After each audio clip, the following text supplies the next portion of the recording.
Today is the day for a G56 swap on the 2012 single cab, and I am stoked. Facebook Marketplace did us a little bit dirty, got a flat. I just picked up these 20-inch stocks, and a couple days later, sitting on rim. Keep them clean though, 20s. So gonna stick some air in this, maybe spray it with some soap and water. I don't know yet. It doesn't really matter because it's gonna be sitting on jacks for a little bit while I get this swap done. Maybe just run the wheel into town, get it patched if it's possible, or maybe buy a set of tires, but I don't know yet.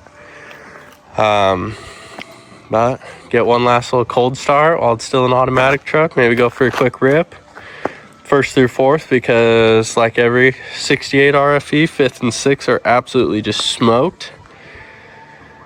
But then get it pulled in the shop and run through a parts list for you guys.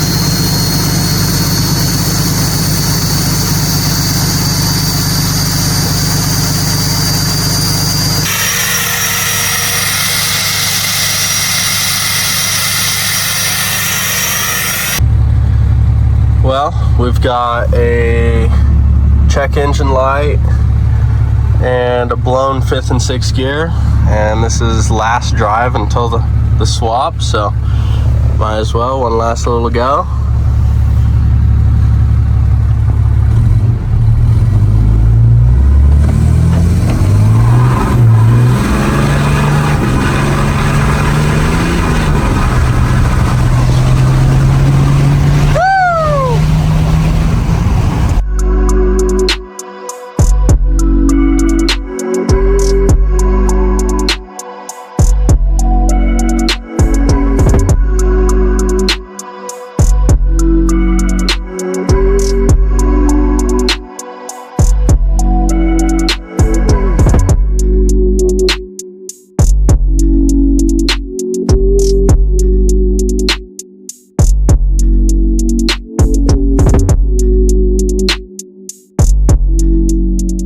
All pulled in. Gonna be sitting here for a little while. G56 ready to go. Get through a parts list here. One last little drive might have been a mistake through some mud, but it'll be all right. So far we do just have it deleted with a spicy tune on it, which is why we're getting rid of the 68 in the first place. Probably would have been all right if we didn't do that. Tinted out windows, some Flight Fab traction bars, bed cover,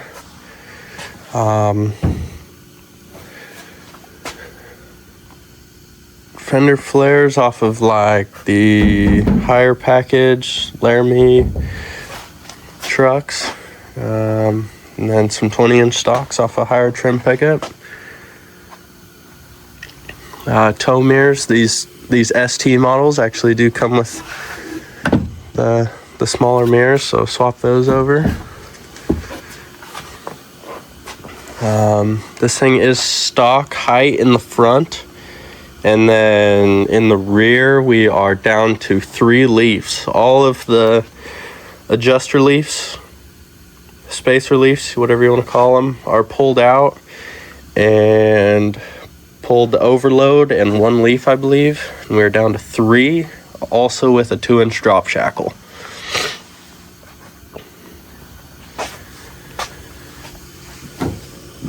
Oh, I am gonna hit these with the heat gun, pull those off.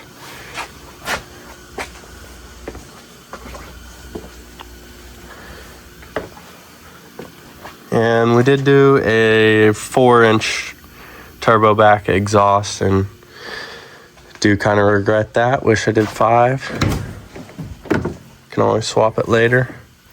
Those fully polished exhausts do look pretty sweet.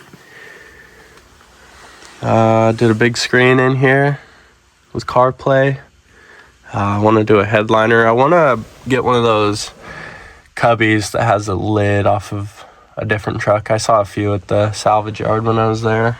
Might have to go back and snag one. I want to do Longhorn seats and a sub center console in this thing. And a black headliner, I think.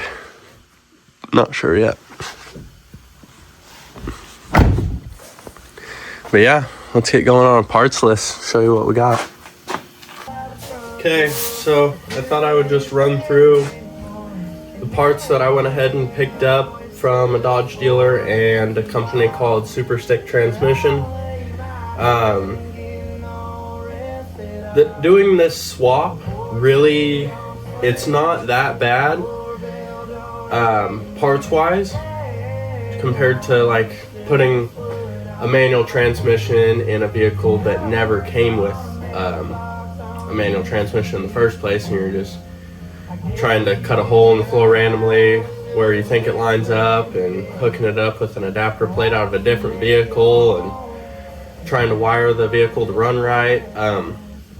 These trucks actually came with this transmission from the factory as a different option, so you can just go ahead and order all the OEM parts that you need so that when it goes together, it's basically an OEM manual truck. The only thing that's going to be different is this truck is going to have an automatic transmission wiring harness.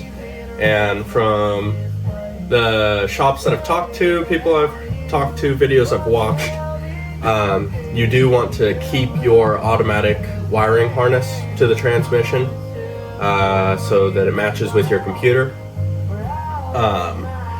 Sounds like when people have tried swapping to the manual transmission wiring harness, it's caused issues with their computer in the pickup, and they've just ran into all sorts of issues. So Super Stick Transmission, there's a guy there, I forget his name, but I'm gonna give him a call when I'm ready to do some wiring, and he's gonna tell me which pin on the main connector to the automatic transmission I need to hook into and run it up to the clutch safety switch, basically, so that the truck will start. From there, I have a tuner in the truck right now, and I believe I can change the settings to say it's a manual truck. But if that doesn't work, I'll reach out to a tuner myself and go from there. Maybe have to buy a different device and have him tune it remotely, but we'll see. I guess just to start this off, first thing you're going to need is a transmission. I'll show you that here in a little bit, but it's it's just a salvage transmission, nothing special. They're kind of getting rare to find, and if you do find them, they want a pretty penny for them. I was able to find one out of a 2014 pickup that I was able to get shipped locally here where I'm from, and I think I paid $4,500 out the door on that, and I didn't have a core charge. That's one thing you're going to run into trying to buy a manual transmission, which is making it harder to do these swaps, is because they're getting harder to find. So the people that sell these transmissions always want a core in return. Some people even won't sell it unless they get a core to rebuild. So lots of companies that offer like a built G56, you call them up to order one, and they don't even have one. You would need to send them one and give them money to build it, and then they send you your G56 back. But so definitely getting a little harder to do these swaps, but we were able to make it happen. Another thing, one of the main two pieces on your parts list when you go to do this swap is going to be a trans mount called an insulator, or transmission insulator, but just because it has these rubber mounts. But I need that. I'll list all of the part numbers in the description of these videos. It might take 1 or 2 parts, I'm not sure. So you're gonna need the trans mount because it's different for the G56 over the 68 RFE. And then you're going to need an adapter plate because there's actually a thickness difference between the automatic and the manual transmission plate for the back of the motor.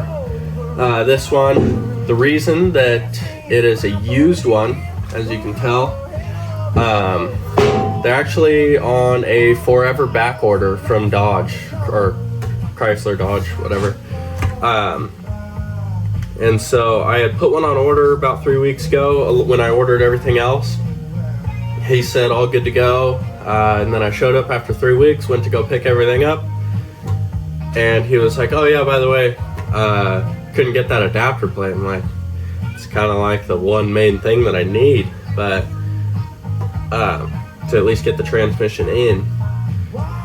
And so that was pretty lame, but I was able to source a used one quickly within a couple days and get it. So just sanded it down and painted it so it looks nice. I want this install to look as clean as possible, as if a professional shop was doing it. So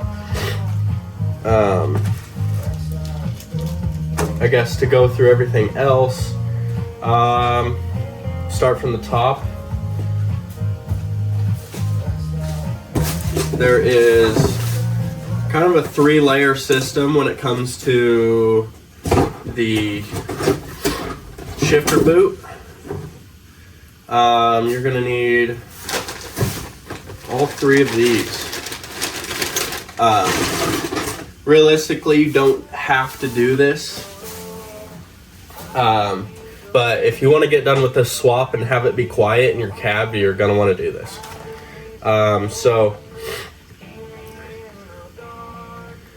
I believe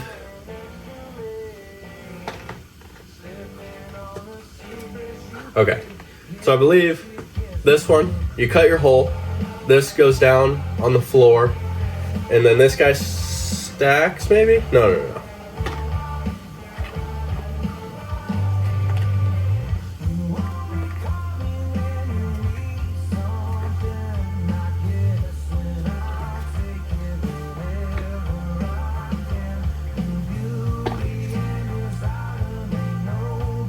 This guy, oh, okay, all right, dial now. Okay, this goes up underneath, I believe.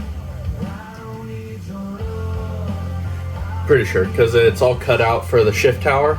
I'm gonna assume that it sits on the shift tower, and then either underneath the cab or above the cab, not sure. But I know this goes first, and then this guy gets bolted down, and then your shifter sits right in here, and then depending on your plastic pieces inside, you can order up one of these. This is an OEM shift boot that's going to clip into what I have currently.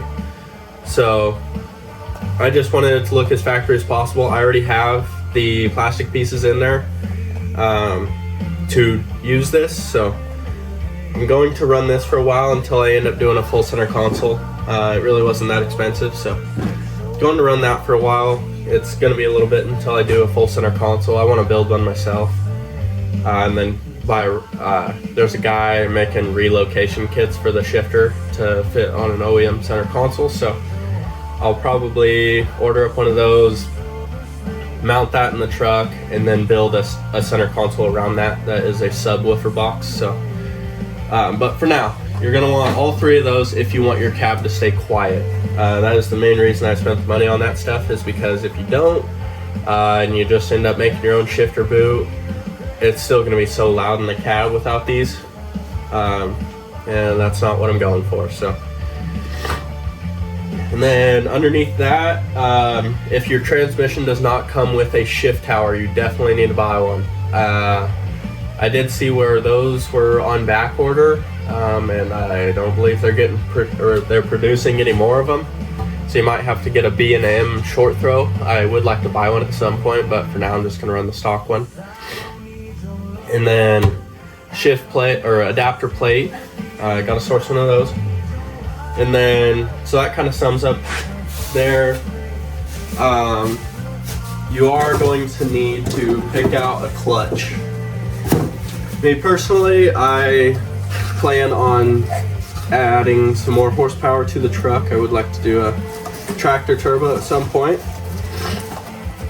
purely for the noise. So I actually ordered a Valair pre-bled HD hydraulics kit. You can see that stainless braided lines from Valair, and then I ordered their quiet dual disc organic clutch.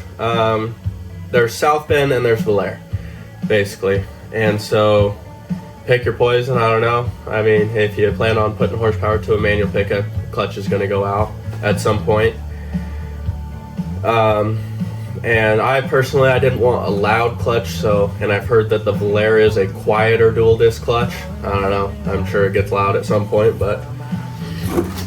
And then the organic clutch, I was told, has a better driving feel than a ceramic clutch. The ceramic clutches are better for more power and grab more aggressive, but I'm gonna daily drive this pickup, so I went with the organic clutch. And then I believe Valair's HD hydraulics maintain as close as you can get to having an OEM clutch feel on the pedal with having a dual disc clutch. I mean, it's not going to be perfect, but I didn't want a really stiff clutch, so I'll let you know how it turns out, and maybe you can make a decision based on what I find out. And then you got to buy an OEM clutch pedal. Nobody offers anything, and they were available, so I don't know if they still have a ton of them or what's going on, and I'm sure they will, based on they made these manual trucks up to 2018. I think it's just like the transmissions and the adapter plates, stuff like that. That's getting scarce to find. So OEM clutch pedal. And then as for a shifter, I bought an OEM shifter. It does have grooves right here, so it fits. I would like to buy some aftermarket stuff one day, but when an aftermarket shifter is 100 plus and this is like 35 bucks, figured I'd just buy this for now, run it, make sure everything's as clean as possible, and then later on go into doing aftermarket stuff. To do this clutch pedal install, you're going to need bushings. They're little plastic bushings. You're going to need a pin, and you're going to need clips right here. These clips go onto each end of the pin when you slide it in there through the pedal.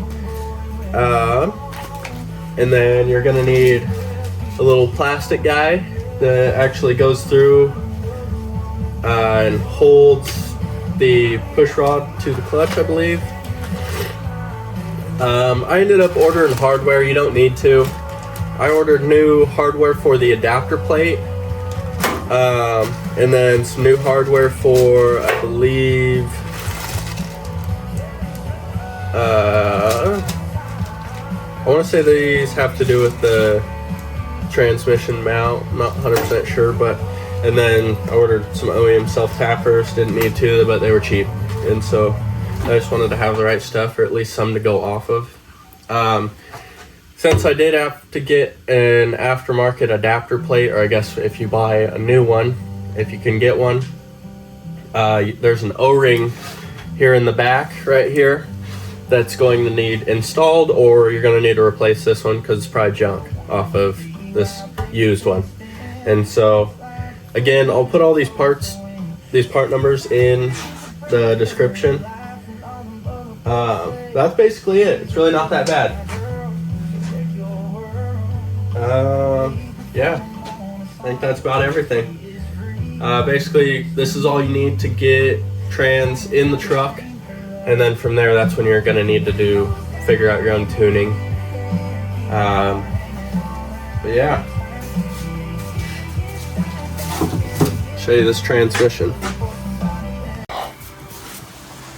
So this is the transmission that I got from the salvage yard, that they were able to get it shipped in. It did end up coming with a shift tower. It does look like it's been replaced or has a new rubber boot put on it at some point. This is out of a 2014 truck. It does have sensors in it, so that's good. And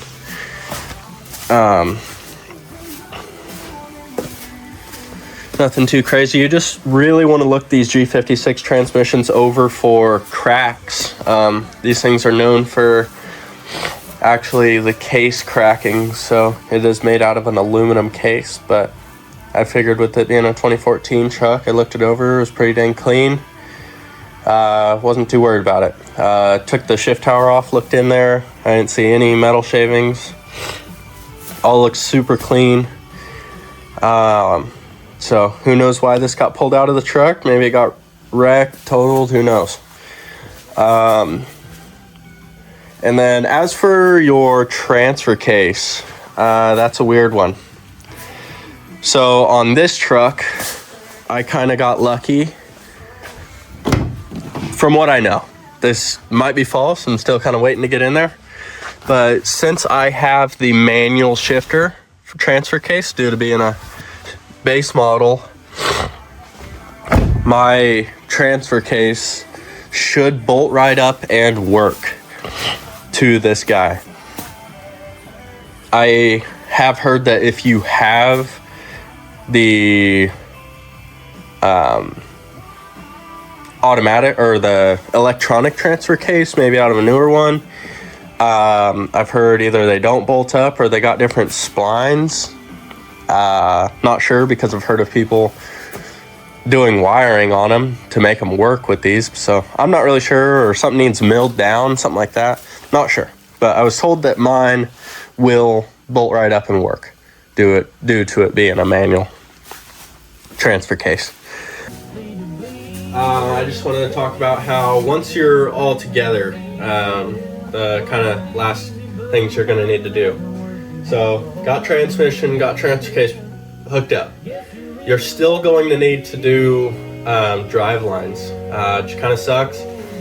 I know that if you're doing the swap and you've got a 4-door long bed or a crew cab 4-door short bed, it's going to be a little easier to find drive lines at a junkyard or something, or a lot of people sell the swaps on Facebook with drive lines, and so that works out pretty good. But in my case, with a single cab long bed, they're not super common, and so it was almost impossible to just try and find some drive lines to buy. So I am going to need to have, I believe, the rear cut, because I was told that once you do the swap, the back of your transfer case basically shifts back towards the tailgate about 2 inches, and so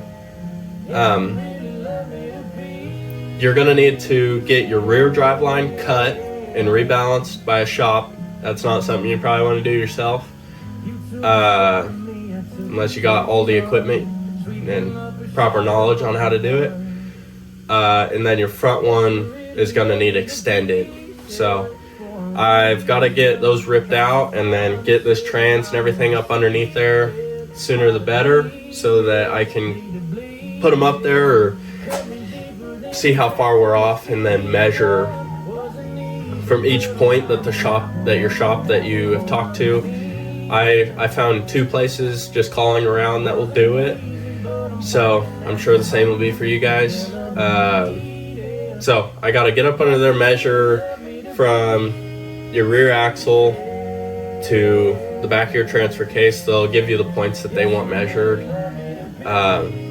and so once everything's up in there, I got to do that so that they can cut or extend my drive lines.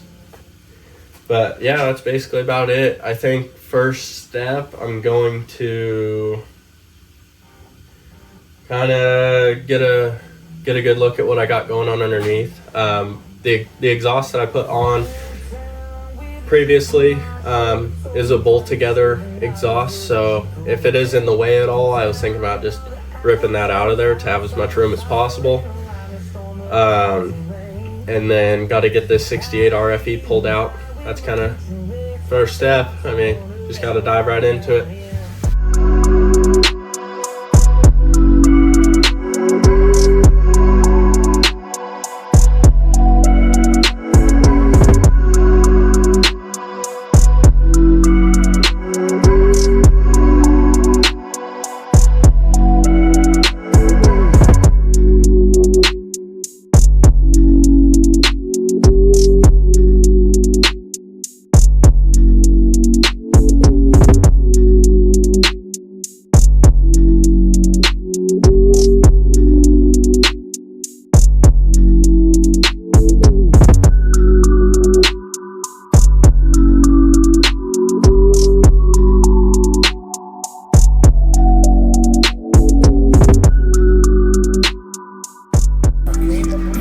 Okay, so far got the old insulator off. They are different, as you can see. This one actually has a spacer on it, this guy right here. Then it comes to here, and then it's got this much gap, and then 4 bolts going to this adapter deal that's bolted to the back of the transmission. But the new one does look like it just bolts. I'll show you. Does look like it just bolts straight to the trans. So there's a height difference there. So got that guy off. Ended up pulling off traction bars. I gotta get them sent out and go to powder coat anyway, but pulled traction bars and both front and rear drive shafts.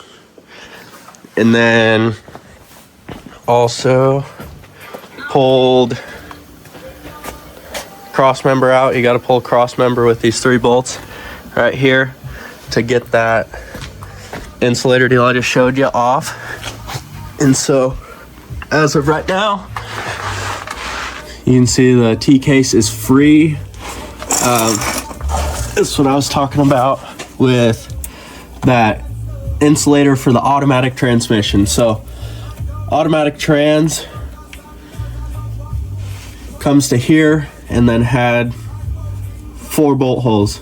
The manual trans will come back and just hook straight to that insulator. But I had to get that off to get access to T-case bolts. Looks like they're studs with nuts on them. So got everything taken off. Make sure your electrical connections are taken off, and then you can drop T-case.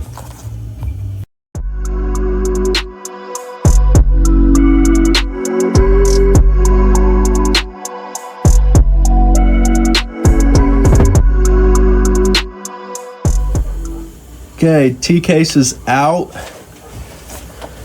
So what's left is just undo connectors on the trans, drain the fluid so it's a little bit lighter, and then pull the trans out. But it seems like there's plenty of room to work in there, so not too worried about that.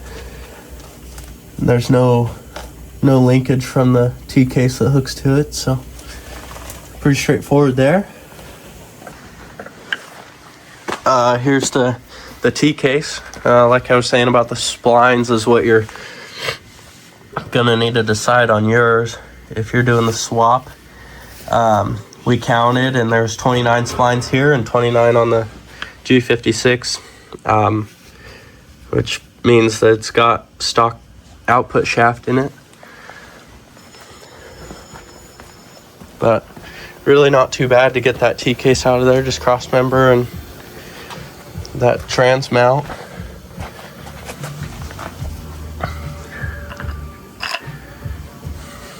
Go ahead and put away tools for the night.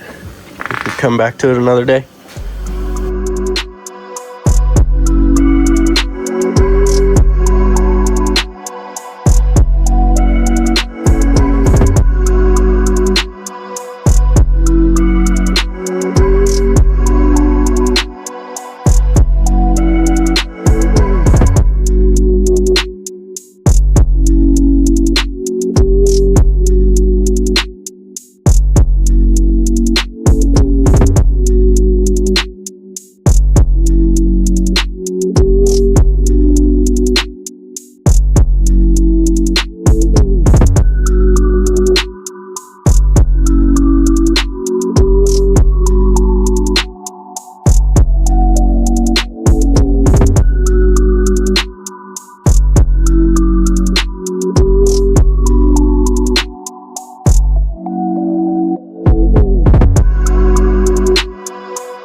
Well, that was my first time ever taking a pan off an automatic transmission, and I'm gonna rate that a 3 out of 10. Gonna need a bigger drain pan next time, I would say. But that's why you swap to a manual, just drain and fill. This thing don't even got a drain plug on it. This is horrible. But got all the electrical connectors off and got some fluid out of it, so it's a little bit lighter, hopefully. Less fluid on the ground later, I guess. But time to start doing bell housing bolts and torque converter bolts.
Ripped out the dipstick, got it out of the way.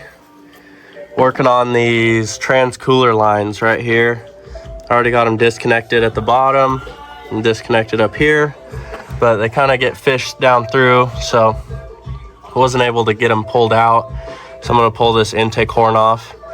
I've been meaning to get in there and check on that famous grid heater nut issue, so I haven't ordered parts to do a grid heater delete yet, but figure it not bad to pull it off anyway, just to check it out. Got a built T-case in a can right here. So now the drivetrain's gonna be all matching. Looking good. So I'm gonna rip this intake horn off and pull these trans cooler lines out of there.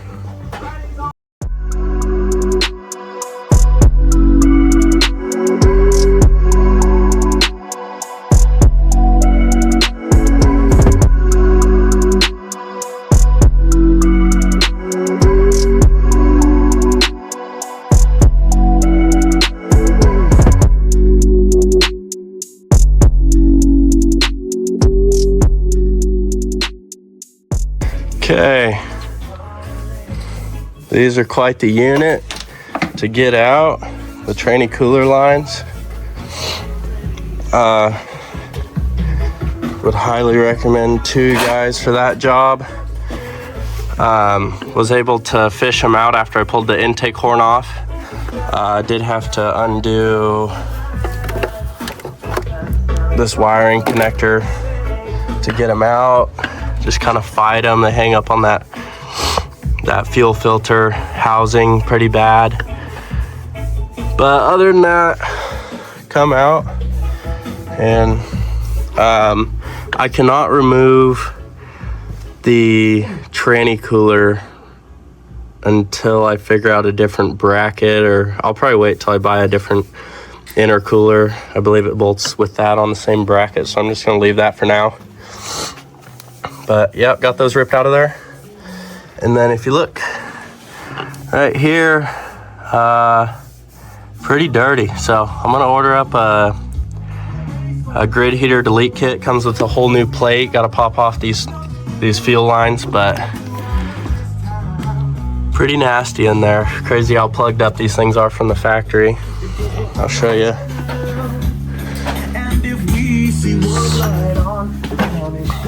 Got bolts in there right now, but pretty gunked up. Not what you want. So got that pulled off, got tranny cooler lines out.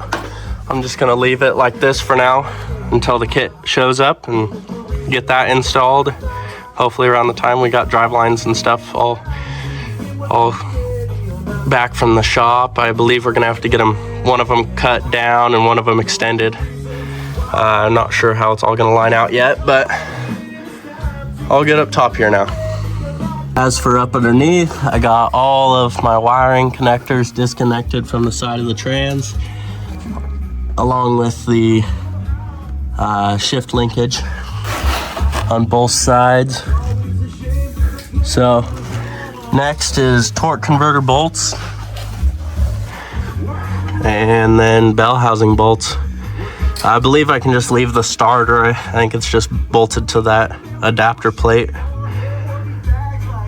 So gonna start on those torque converter bolts and go from there, and then we'll be ready to drop this thing out.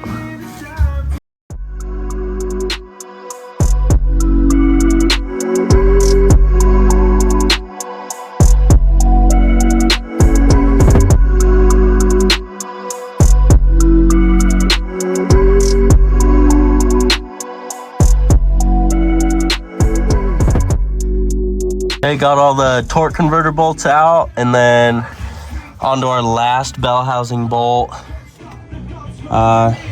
Just got the impact with a whole lot of extensions. Got motorcycle jack with some wood and a ratchet and a pull strap. So gonna undo this last bolt and see if we can't pull her off, drop her down. Well, that has got to be the easiest trans I've ever taken off in my entire life. Bell housing bolts came right out, no biggie, and then wasn't seized or nothing, just pulled back on it and lowered her down. Forgot to hit record, but yeah, just gotta lift up the truck a little bit and figure out a way to sneak this thing out underneath the frame rail.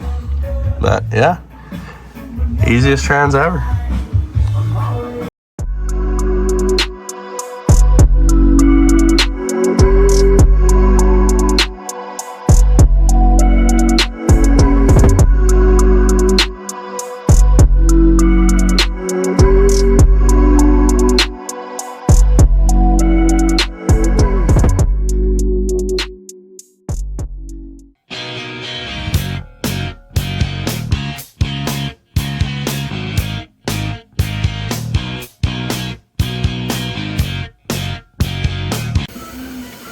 All right, next day back in the shop.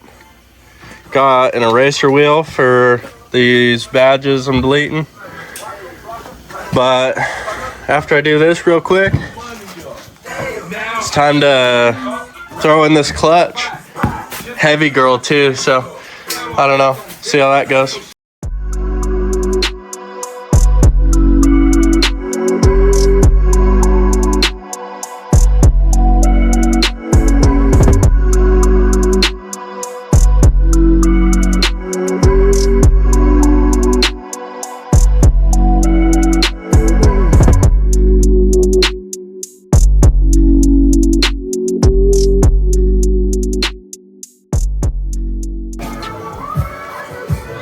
Okay, got a shift knob installed, got our boot installed. Moving on to interior. Getting our hole cut, had to cut some carpet back. And this does sit underneath that piece. Took a rubber eraser wheel and cleaned up this badge.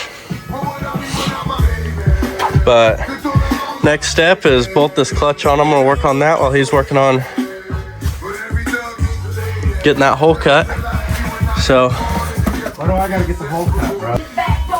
So Valère dual disc organic clutch comes with the alignment tool, clutch fork, and then this is what we're working with. Throwout bearing looks like.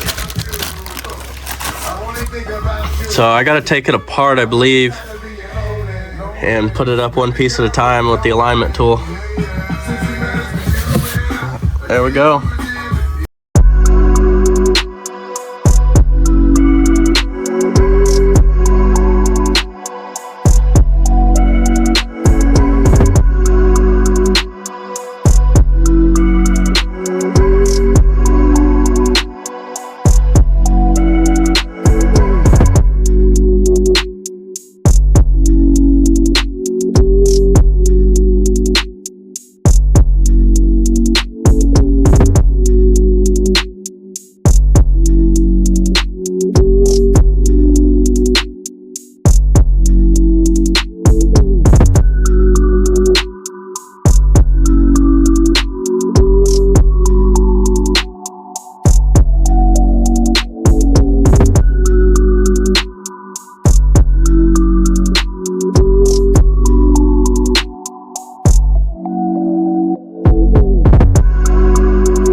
Well, after getting metal shavings in my eyes, ears, and mouth, we've got a hole cut. Looks a little rough, but it's getting covered up, so it don't matter. Gonna throw a little paint on it, maybe hit it with a file, we'll see. But good enough for me.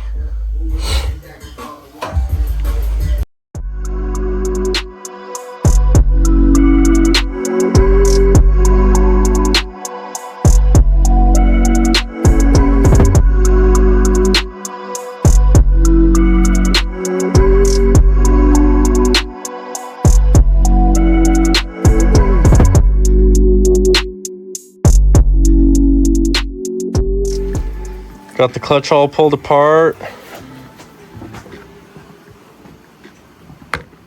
so that we're ready to install, but I gotta crawl up underneath and swap out, remove the flywheel, flex plate, whatever you want to call it, that's up underneath there right now, and swap out the adapter plate. But we're ready to install on this side.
Okay, got the clutch all installed, made sure my paint lines line up. Got my alignment tool in there, sliding freely in and out. That's what you want. I checked for play. Check for play in the plates. Make sure everything's floating good. Torqued every single bolt for each layer of the clutch. So good to go. Time to prep the transmission so it's ready to get put up in there. I think I'm gonna run hydraulics first since I got all the room in the world right now. So try and slide hydraulics down here where they're supposed to go, and then we're ready for trans.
Holy smokes.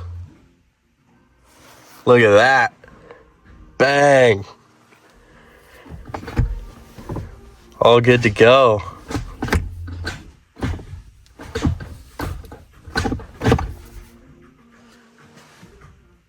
Bang. Reverse. Got my pedal up under there. Still got to get the skinny brake pedal from Super Stick transmission. Just waiting on that. Bang, look at that. I don't even know how I'm putting this thing in drive.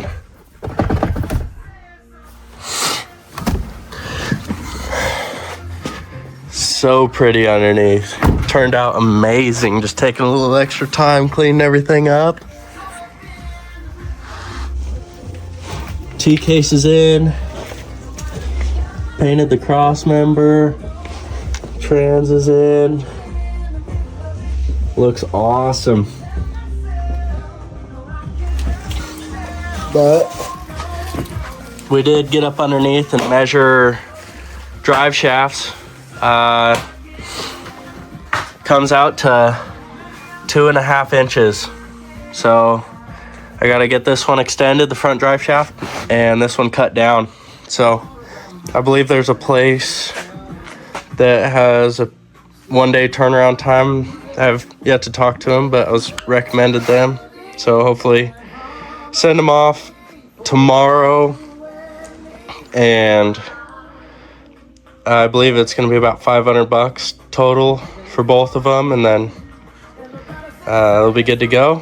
And then waiting on wiring pigtails and that brake pedal.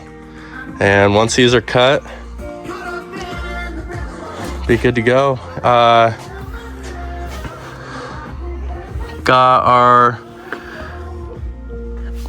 clutch reservoir mounted up and new hydraulics all installed. But stoked on how this turned out. I was actually able to just use the OEM shifter boot. This was already here, these plastic pieces. Just clips in.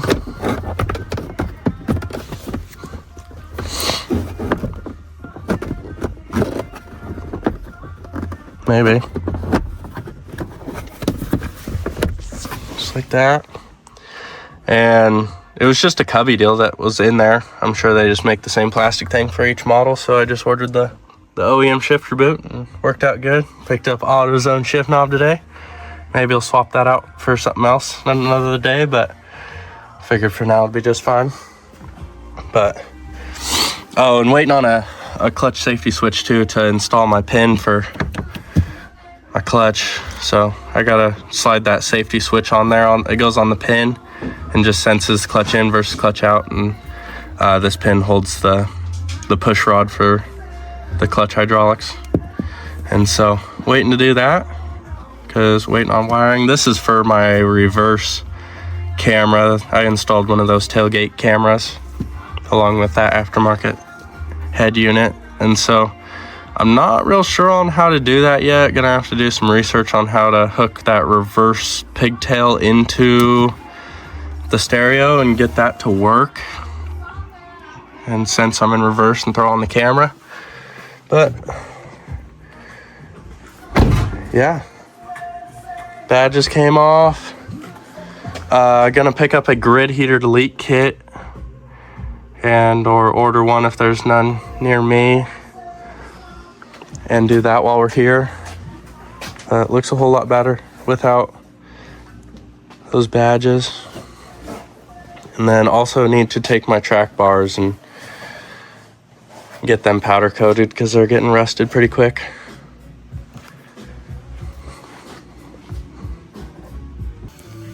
Okay, picked up drive shafts.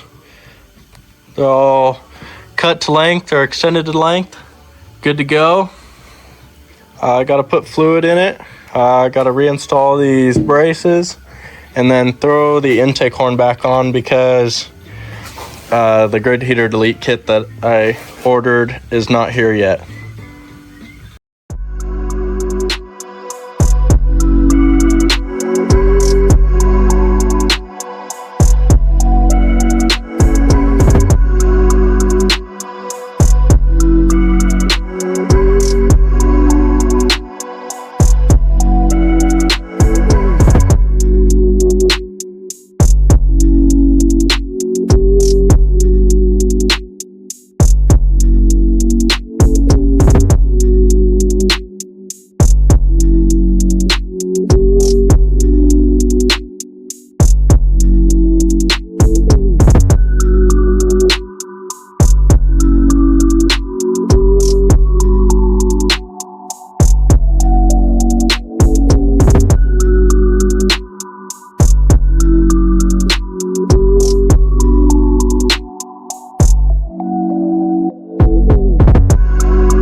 Okay, got the intake horn thrown back on and got,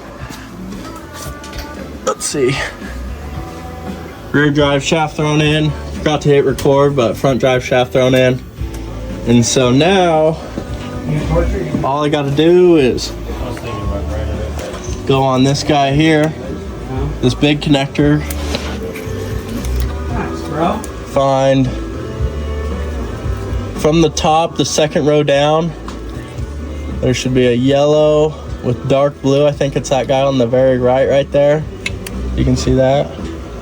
I think that guy is our park neutral safety switch wire. And so I got to splice into that. And I don't have a clutch safety switch yet. Hasn't come in the mail, so for now I'm going to run that wire just to ground somewhere. Just gonna find a ground, drill it into the cab or the frame or something, and so that it thinks that the clutch is pushed in all the time basically, which is not ideal because then the truck can start while it's in gear if you're not paying attention. So we'll go back and fix that once the clutch safety switch comes in, but for now I'm just gonna ground it out and stick some fluid in this thing, in the T-case and the trans, and then we're good to drive it.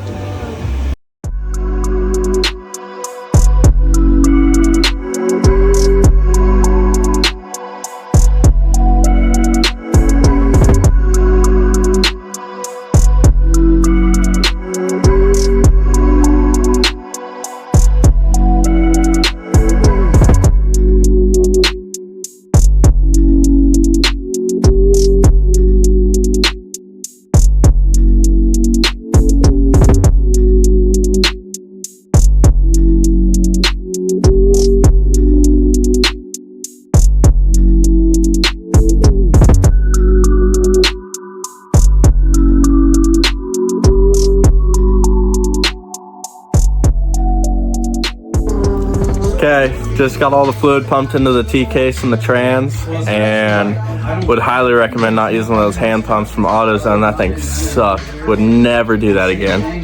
Definitely will be buying a motorized one to do it next time, but just gotta splice that wire and then should be good to start the truck, upload the manual tune, and then should be good to go drive it.